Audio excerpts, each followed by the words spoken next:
He smiled for the cameras, but behind the velvet curtain, death was already packing its bags. Billy T. James walked onto studio floors knowing his heart was failing him, and he kept those studio lights burning brighter than anyone's doubts. In medical files that would later surface like ghosts from a drawer no one wanted opened, doctors had traced the slow strangulation of his cardiovascular system year after year. The diagnosis was no secret to the men in suits who counted his ticket sales. They simply decided that a dead star couldn't fill theater seats, so they kept him touring, kept him laughing, kept him running on fumes and adrenaline, until the engine finally seized. Nurses who traveled with him on his relentless circuit of venues have spoken in hushed tones about the moments when he would disappear into his dressing room and press his forehead against the cold mirror, one hand clutching his chest, breathing like a man drowning in plain sight. The smiles never wavered. The jokes landed with perfect timing, and the man underneath those grins was being devoured, piece by piece, by a condition that the entertainment machine chose to manage rather than cure. Why did the people who profited most from his laughter decide that his life was an acceptable loss? They called him Billy T., and the whole country of New Zealand claimed him as their own. But the truth is far less warm than the collective embrace. Born William Tedawai James in the grimy, rain-soaked streets of Grey Lynn, Auckland, he arrived into a world that had already decided what a Maori boy from the wrong side of the tracks was worth. His mother worked as a cleaner, his father drank away what little the family had, and the boarding house where the James family crowded together smelled permanently of damp and cabbage and quiet desperation. The neighborhood kids threw rocks at him for being brown, and the richer Pakeha children looked through him as though he were invisible. Young Billy learned early that in this country, being Maori meant being invisible to the institutions that mattered. The banks, the television studios, the places where careers were made and futures secured. But he had a gift that even the most entrenched prejudice could not smother. He could make people laugh. Not polite laughter, not the nervous titter of social obligation, but the deep, gut-wrenching, tears streaming down the cheeks convulsions that leave you gasping for air. By the time he reached his 20s, Billy T. James was performing in working men's clubs across Auckland, delivering his sharp, self-deprecating brand of comedy to audiences who sensed that this man was channeling something true. The authentic experience of a brown man navigating a white man's world with nothing but wit as a weapon. His material never pulled punches. He roasted the racists. He skewered the hypocrites. He made the audience confront their own comfortable assumptions, while they were too busy doubled over with laughter to resist. The problem was that the industry noticed him, and in show business, being noticed by the industry is a double-edged blade that cuts deepest when you least expect it. By the middle of the 1980s, Billy T. James was a household name across both islands of New Zealand. He hosted his own television program, a comedy showcase that became required viewing on Saturday evenings, and he filled concert halls with thousands of New Zealanders who came not just to laugh, but to celebrate one of their own who had clawed his way to the top through sheer force of talent. The ratings were extraordinary. The merchandise sold briskly. Corporate sponsors lined up to attach their brands to his accelerating fame, and somewhere in an accounting office, executives were calculating the precise ratio of his market value to his actual well-being. He had become, in the parlance of the trade, a property. And properties, as every businessman knows, generate returns most efficiently when they are operated at full capacity without interruption for maintenance. The contracts were dense, the obligations relentless, and Billy T. James signed them all with the eager desperation of a man who had spent his entire childhood being told he was worth nothing. He had no manager looking out for his interests. He had no lawyer parsing the fine print. He had no financial advisor steering his earnings into investments that would pay dividends when the spotlight eventually dimmed. What he had was a natural, guileless trust in the people who claimed to be his friends. And in the entertainment industry, that kind of trust is a feast that predators circling overhead can smell from miles away. His wife, Monisha, a woman of striking beauty and fierce loyalty, watched helplessly as the machine devoured her husband, piece by piece. She saw the medication he took just to get through a performance. She heard him pacing their small kitchen at 3 in the morning, hand on his chest, breathing shallow and rapid. She knew that the man she had married was being consumed, and she knew that the people around him, the producers, the promoters, the hangers-on who filled his dressing room with empty praise and expensive whiskey, had no intention of letting him rest. To them, he was a revenue stream. To her, he was everything. And that tragic asymmetry between how the industry valued Billy T. James and how his family loved him would set the stage for a tragedy that New Zealand would spend decades trying to forget. Did anyone in that glittering circle of admirers ever stop to ask whether the man they were so eagerly consuming was strong enough to survive his own success? Now picture this: a cramped office in downtown Auckland, late at night, a single desk lamp casting a pale circle of light over a sheet of paper that could have changed everything.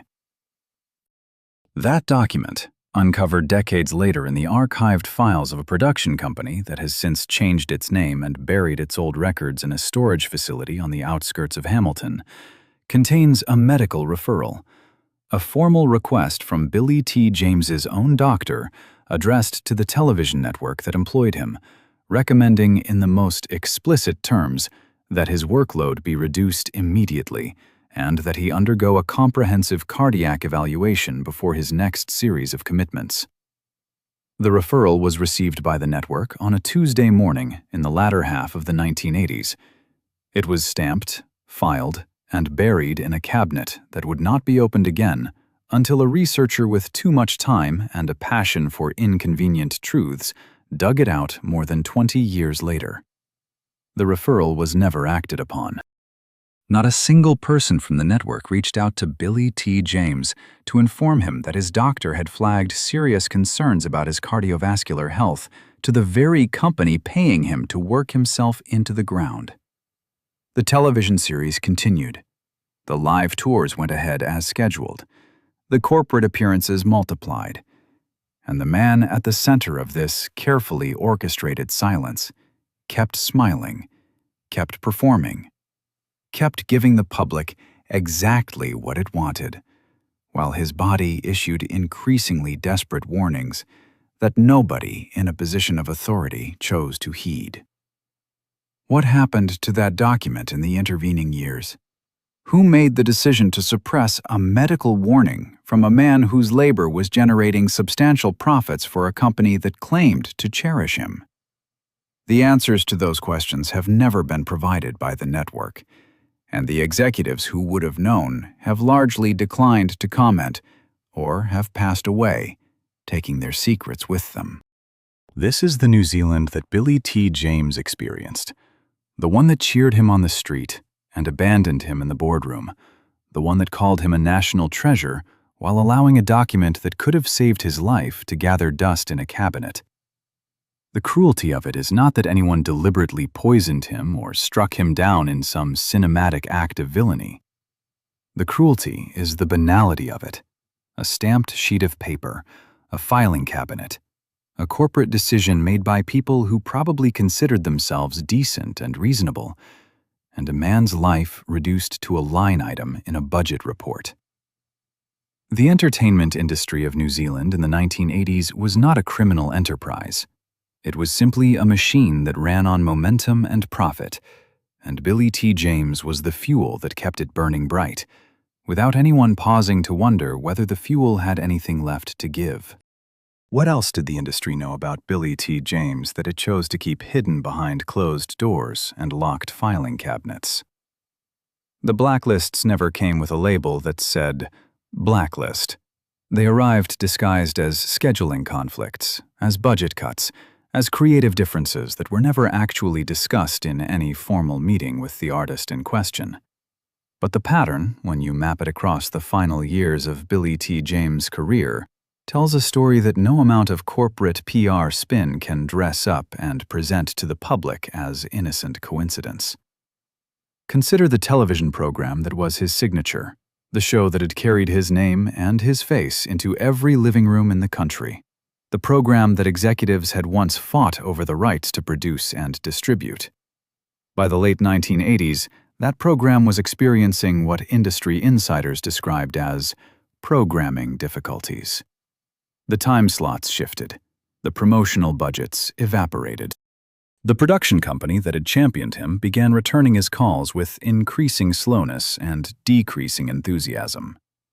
Whispers circulated in the entertainment districts of Auckland that Billy T. James had made enemies in the upper echelons of the broadcasting establishment. Sources, who requested anonymity, have claimed that he refused to perform at a private function attended by a senior government minister, an event at which attendance by prominent public figures was expected rather than optional. Other sources suggest that he had grown difficult to work with, that his increasing health problems had made him unreliable, that the network had quietly begun looking for a replacement face to fill the Saturday evening slot that Billy T. had made so valuable. The truth, as always, is probably a tangled knot of all these factors and several others that have not yet surfaced from the murky depths of entertainment industry politics. What is undeniable is that a man who had been the undisputed king of New Zealand comedy just a few years earlier found himself, by the turn of the decade, fighting for scraps of airtime and dignity simultaneously. The tragedy of Billy T. James is not simply that he died too young. The tragedy is that the very industry that elevated him to national icon status was simultaneously working, in its quiet, bureaucratic, unheroic way, to dismantle everything he had built. He was not destroyed by a single dramatic act of betrayal. He was slowly, methodically, and almost politely squeezed out of the space he had earned through a decade of blood, sweat, and relentless public adoration. The television slots dried up. The live bookings became sporadic. The corporate sponsors, always the first to detect a cooling in an artist's commercial temperature, began redirecting their money toward younger, fresher faces that carried less baggage and more predictability. And through all of this, Billy T. James kept performing. Not because he was oblivious to the orchestrated campaign of marginalization, but because he had no choice. His health was deteriorating. His savings were not what his fame implied they should be. His family needed him, and the only currency he had ever known how to spend was his talent. How does a national icon end up fighting for scraps while the industry that made him quietly moves on to its next acquisition? The concert hall was packed on the night New Zealand said goodbye to one of its brightest lights. Thousands of mourners filed into the venue with wet eyes and heavy hearts, clutching programs and photographs, wearing T-shirts printed with his face. The air was thick with grief and the particular kind of collective guilt that descends on a nation when it realizes, too late, that it failed to protect someone it claimed to love. On stage, his colleagues and friends took turns sharing their memories, the stories of his generosity, his wicked sense of humor, his endless capacity to make anyone in his presence feel seen and valued and loved. The applause thundered through the hall in waves, and for a moment it seemed almost possible that the love in that room could somehow make up for everything that the system had taken from him. But then the collection plates were passed. And the reason they were passed is the question that New Zealand has never been comfortable asking itself. Why did a man who had made millions of people laugh for a decade leave behind a family that needed a benefit concert to survive? Where did the money go? The television fees, the merchandise royalties, the corporate appearance fees, the income from a decade of sold-out tours and nationally broadcast programs. The uncomfortable answer which the entertainment industry has done its level best to bury beneath mountains of sentimental eulogizing, is that Billy T. James was not a wealthy man.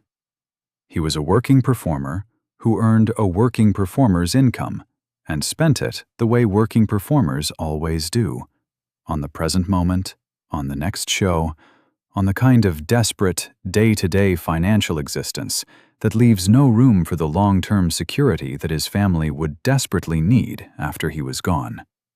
The men and women who organized that benefit concert genuinely wanted to help.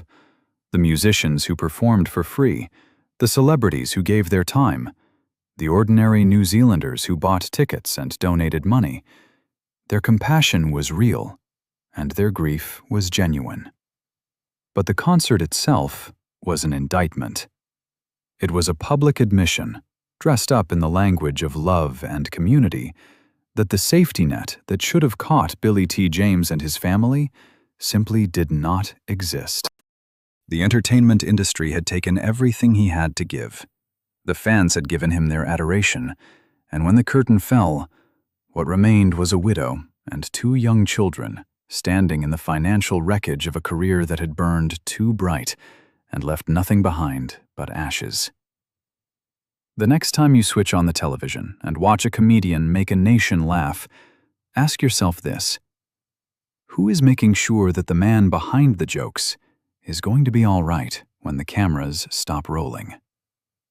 The woman who prepared his breakfast for 8 years never spoke publicly until 2 decades after his funeral. And what she described in that first interview should make every fan who ever cheered for Billy T. James feel a specific, personal shame. She was not a glamorous figure in his world. She was a housekeeper employed by the James household in the suburbs of Auckland, a quiet Samoan woman who arrived each morning before dawn to clean, cook, and witness the private unraveling of a man the nation believed it knew. She has asked that her name not be published, citing fears of retaliation from figures in the entertainment industry who remain powerful to this day. But her account of life inside Billy T. James's home provides a devastating counter-narrative to the triumphant public story of a Maori boy who made it big. According to her testimony, which she delivered with the careful, measured precision of someone who has rehearsed these words silently for many years, the Billy T. James who walked through his own front door each evening was not the Billy T. James who blazed across television screens. He was exhausted in a way that transcended physical tiredness. He was frightened, she said, though he never explained of what.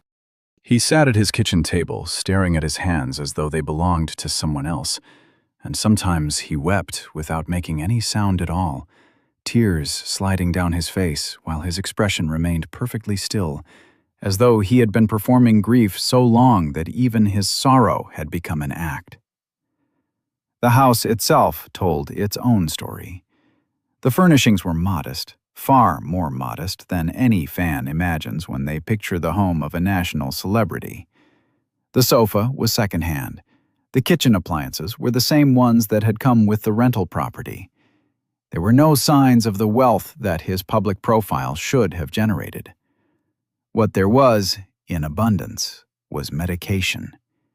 Pill bottles crowded every surface of the bathroom cabinet, their labels denoting heart medication, anti-anxiety tablets, sleeping aids, and something stronger that she was instructed never to touch or ask about. She watched him swallow pills like a man eating breakfast cereal, and when she asked his wife if everything was all right, she was told firmly that it was not her place to ask questions. The instructions she received, delivered in the polite but unyielding tones of someone accustomed to being obeyed, were simple. Make his eggs the way he likes them, keep his shirts pressed, and do not look at the man himself too closely, because that was not part of her job. She describes a visitor who arrived at the house with disturbing frequency during the final 2 years of Billy T. James's life. He never gave his name, and she was never introduced to him formally. But he sat in the living room for hours at a time, speaking with Billy T. in low tones that she could not quite make out from the kitchen. What she did see was the effect these visits had on the man of the house. Afterward, Billy T. James would retreat to his bedroom and not emerge for hours. His wife would move through the house in silence, not meeting her eyes. The visitor always arrived in a large black car with tinted windows, and he was always dressed in an expensive suit that seemed, in the context of this modest suburban home, like a garment from another world entirely. She does not know who this man was, or what business they conducted behind closed doors, but she remembers that after every visit, the pills in the bathroom cabinet multiplied. Did the people closest to Billy T. James see exactly what was happening to him and choose silence over salvation?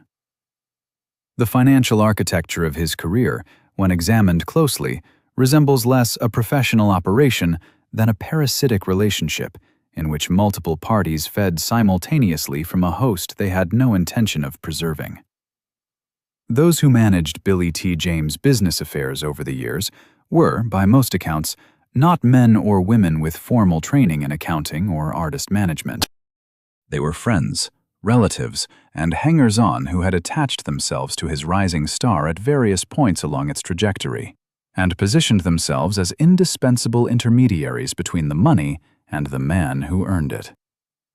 One such figure, who declined to be named in this account, handled the bookkeeping for the final 4 years of Billy T. James's professional life, and has provided, through intermediaries, a description of what he found when he first looked under the hood of the financial operation that supposedly supported one of New Zealand's most recognizable entertainers. The picture was bleak, in ways that contradicted every assumption the public had made about his earning power.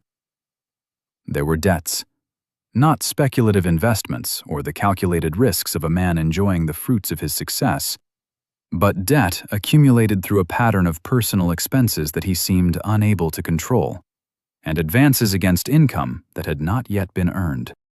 The corporate appearance fees, which should have generated substantial income for a man of his profile, were being paid to a management company that bore no obvious connection to Billy T. James himself, and from that company, funds were being distributed to parties whose identities he could not fully account for. Royalties from the television program, which ran for multiple seasons and generated significant advertising revenue for the network, appeared in the accounting records as modest payments to a licensing entity whose beneficial owners were never made clear in the documentation he reviewed. The management fee alone would have been shocking to any artist who understood their own value. A percentage of gross income, extracted monthly, was being paid to an entity that provided what the contract described as strategic guidance and industry representation. What this entity actually provided, according to the man who reviewed the books, was very little beyond the collection of its percentage. There were no investment recommendations in the files, no evidence of pension planning, insurance products, or any of the financial instruments that any competent manager should have arranged for a client whose health was visibly deteriorating and whose career clock was, as everyone in the industry knew, running down with every passing month. The money flowed in and the money flowed out, and what remained at the end of each quarter was not enough to sustain the lifestyle that Billy T. James's public profile implied, let alone to build the kind of financial cushion that a man with a known cardiac condition and a young family should have been required to maintain. Where did the real money go? And who was keeping score of every dollar that Billy T. James earned but never truly possessed? In the archive of a legal firm that handled entertainment industry contracts in Auckland during the 1980s and early 1990s, a researcher examining property records in connection with an unrelated case stumbled upon a folder marked with the initials B.J. and the year of what would prove to be the final year of Billy T. James's life. Inside that folder was a document that the firm had apparently neglected to destroy or return to its client, as professional ethics would have dictated. It was a management agreement, signed in Billy T. James's own hand, and its terms represent perhaps the most damning evidence of how the entertainment industry treated its most celebrated Maori talent at the height of the period when New Zealand was celebrating multiculturalism as a national virtue, while simultaneously extracting maximum profit from the artists who embodied it. The agreement granted the management company, which was owned by a man with no background in entertainment or finance, complete authority over every financial decision in Billy T. James's professional life. Every contract required their countersignature. Every payment from every source passed through accounts they controlled before anything reached the man who had actually performed the work. The clause that should stop any reasonable reader in their tracks is the one dealing with medical emergencies and inability to work. It specified, in language that was coldly precise, that should Billy T. James be unable to fulfill professional obligations due to illness, injury, or any other cause, the management company reserved the right to deduct its percentage from any outstanding fees and to assess a penalty fee for breach of contract to be calculated at a rate that would have further eroded his already fragile financial position. In other words, if he became too ill to work, he would be penalized for it financially by the very people who were supposed to be managing his career and protecting his interests. There is a particular cruelty in the fact that this document was signed by a man who had been told by his doctor, in writing, that his heart was failing. He signed it knowing that his body was betraying him, and he signed it because he had no one in his corner with the knowledge or the will to advise him that this agreement was a document designed to protect someone else's interests and not his own. He was 41 years old when he put his name to that contract. He had been working in the entertainment industry for 2 decades. He had made thousands of people laugh until they cried, and he had helped construct a version of New Zealand's cultural identity that the country still draws upon when it wishes to congratulate itself on its sophistication and inclusivity. And in exchange for all of that, he signed away control of his own finances to a man who would extract a percentage of everything he earned, while providing almost nothing in return, and who would penalize him financially if his deteriorating heart stopped him from doing the only job he had ever known how to do. Is this what it means to be a national treasure in a country that claims to love its artists? To be celebrated publicly while being quietly exploited in every document that binds you to the industry that feeds on your talent. The final chapter of his professional life played out in venues smaller than the ones he had filled just a few years earlier, and the audiences who came to see him perform in those last months were seeing a man in obvious distress who refused, with a dignity that borders on the heroic, to let them know just how much pain he was carrying onto the stage. One such performance, documented by a photographer who was covering the event for a regional newspaper, captures Billy T. James at a community concert in a hall that held perhaps 300 people, standing at a microphone with sweat streaming down his face, and one hand gripping the stand as though it were the only thing keeping him upright. The photograph, which appeared in the newspaper the following day with a caption describing a lively and well-received performance, shows a man who was visibly struggling to breathe, whose smile was maintained through what appears to have been an almost unbearable act of will. The audience that night gave him a standing ovation. None of them knew that he had collapsed in his dressing room 20 minutes before he was scheduled to go on, and that a medic who happened to be in the audience had administered a drug to stabilize his heart rate so that the show could go ahead. The following morning, his wife Monisha called every number in her address book, looking for a doctor who could see him immediately. The appointments she secured led to consultations, that led to recommendations, that led to referrals, that led to a waiting list for a cardiac specialist in Auckland, where the public health system was already buckling under the weight of demand, and where a man with his profile, paradoxically, had no faster access to life-saving medical care than the most anonymous member of the public. The irony is almost too sharp to hold in the mind. He had filled arenas.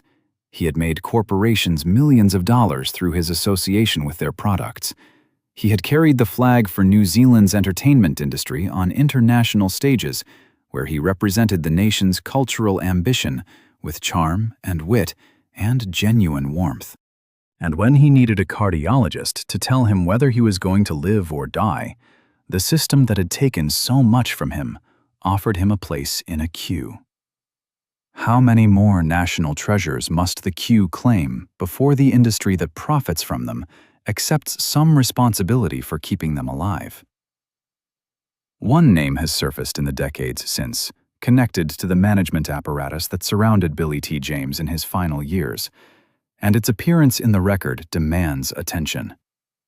The entity that controlled his contracts bore the hallmarks of a structure designed not to generate income for the artist, but to extract it from him with maximum efficiency and minimum accountability. Directors were listed in corporate registries. Some of those names have been cross-referenced with entertainment industry directories from the period, and the connections that emerge are suggestive of a network rather than a coincidence.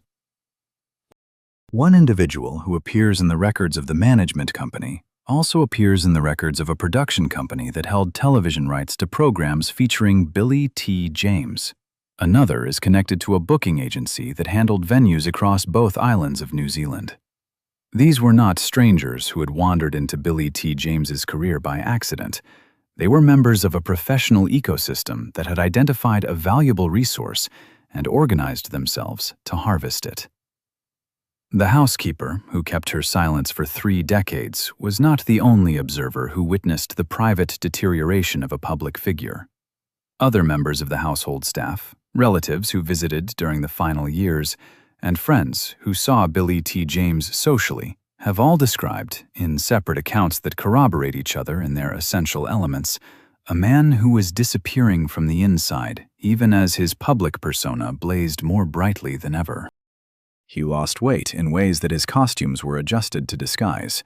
He forgot names and punchlines during performances, covering the lapses with improvisations that his audiences interpreted as part of his charm rather than evidence of cognitive strain. He slept poorly, if at all, and the circles under his eyes became a permanent feature of his face that no amount of theatrical makeup could entirely conceal. Those who knew him well understood that something was terribly wrong. Those who profited from his labor chose not to know. The benefit concert that New Zealand organized in the weeks following his funeral was, according to documents from the committee that administered it, intended to raise funds for his wife Monisha and their 2 daughters. Approximately 90,000 New Zealand dollars were collected from the public through ticket sales, donations, and broadcast appeals. In the context of the 1990s, this was a meaningful sum that could have provided significant financial security to a family navigating the transition from dual-income household to single-parent survival. How much of that money actually reached Monisha James and her daughters, and in what form it was ultimately distributed, is a question that the available records do not fully answer. The committee's accounts, to the extent that they survive in accessible archives, are notable for their lack of specificity about disbursements. What is known is that within a few years, Monisha was working multiple jobs to keep the family afloat, and the daughters she was raising were experiencing the particular precarity of a household running on insufficient resources despite the public narrative of charitable support. This is the part of the story that the national commemoration of Billy T. James has never been comfortable acknowledging. The benefit concert was an expression of genuine public love, and the thousands of New Zealanders who contributed did so because they cared about the family left behind. But the administration of that charity, the decisions about how funds would be invested and distributed, and the ongoing obligations placed on Monisha James as she navigated grief and motherhood simultaneously, all reflected the same power imbalance that had characterized her husband's relationship with the industry throughout his career. She was a widow with limited education and no experience in managing public charitable appeals. The people who controlled the flow of money were industry professionals with decades of experience in exactly these kinds of financial structures. The asymmetry that had made Billy T. James vulnerable to exploitation during his lifetime continued to operate on his family after his death, and the protections that should have been put in place to ensure that public generosity was properly channeled were, by most available evidence, inadequate to the task. The daughters received portions of the funds designated for their education, and those education provisions have been cited in subsequent years as evidence that the benefit concert achieved its intended purpose. But education funds, however substantial, do not address the ongoing needs of a household that required rent and food and utilities and clothing, and all the ordinary expenses that accumulate over years of single-parent family life. The money that was meant to protect Lynn and Cherie James from the financial consequences of their father's early death was structured in ways that served institutional interests rather than family needs, and the public that donated with open hearts had no mechanism for learning whether its generosity was being used as intended. This is not an accusation of deliberate theft. It is an observation about the structural vulnerabilities that consistently affect the families of performers who die with inadequate protections in place. The entertainment industry excels at generating public emotion about its stars, and is far less competent at ensuring that the people those stars leave behind are genuinely secure. Did the people who organized the benefit concert for Billy T. James's family ever ask whether they were solving a problem or merely salving a guilt? In the final weeks of his life, when Billy T. James was no longer well enough to perform, but was still technically conscious and communicative, there were conversations that those present have described in whispered recollections that surface occasionally in entertainment industry reunions and memorial events. He spoke about what he wanted to happen after he was gone. He asked that his daughters be protected from the business that had consumed him. He expressed concern, in the fragments of conversation that have survived in other people's memories, about agreements and obligations that he had signed without fully understanding their implications. He wanted to make things right for Monisha, and he wanted Lynn and Cherie to have the opportunities that his own childhood had denied him. These were not the ravings of a man in the grip of medication or delirium. They were the coherent wishes of a father who understood, with the particular clarity that comes only when time has almost run out, exactly what he was leaving unfinished. Whether those wishes were honored is a question that the public record cannot definitively answer. The industry that had managed Billy T. James throughout his career was not the kind of industry that invited scrutiny of its practices toward vulnerable clients, living or dead. The management company that had extracted its percentage for years dissolved or rebranded within a short period following his death. The executives who had made the decisions about his workload and his contracts retired or passed away. The man in the black car, if he was ever formally identified, has never been publicly named or held to account for whatever role he played in the final chapter of Billy T. James's life. The silence that had characterized the industry during his decline continued unbroken after he was gone, and the questions that remained in the minds of those who had loved him were questions that the industry had no interest in answering. Monisha James died in 2009, 18 years after her husband, leaving behind 2 adult daughters and a legacy of private endurance that the public never fully appreciated.